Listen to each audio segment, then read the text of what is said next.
శీతాకాలం పోయి వేసవి సీజన్ వచ్చే క్రమంలో ఒక్కసారిగా ఎండ తీవ్రత పెరిగింది. ప్రజలు ఉక్కిరిబిక్కిరవుతున్నారు. ఫిబ్రవరి ప్రారంభం నుంచి మాడు పగిలే ఎండలు కాస్తున్నాయి.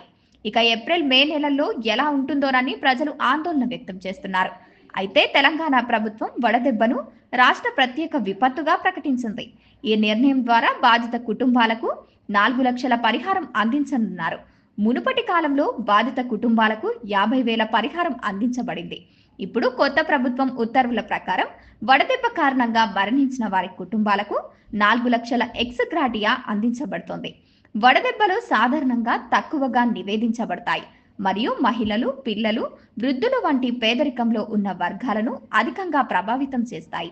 తెలంగాణలోని 33 జిల్లాలలో 28 జిల్లాలలో కనీసం 15 రోజుల పాటు వడదెబ్బ పరిస్థితి కొనసాగుతాయి. జిల్లా కలెక్టర్లు వడదెబ్బ కారణంగా మరణించిన వారి ధృవీకరణాలను నిర్ధారించడానికి బాధ్యత వహిస్తారు. ఇది మరణించిన వ్యక్తి వడదెబ్బకు గురైన చరిత్ర ఆధారంగా మరియు ఇతర కారణాలను నిరాకరించడం ద్వారా చేయబడుతోంది. ఈ చర్య ప్రజల రక్షణకు మరియు వడదెబ్బల వల్ల జరిగే మరణాలను నివారించడానికి ముఖ్యమైనవి. ప్రజలు జాగ్రత్తగా ఉండాలి మరియు అవసరమైన జాగ్రత్తలు తీసుకోవాలి. అవసరమైతే తప్ప బయటికి రాకుండా ఉండాలి.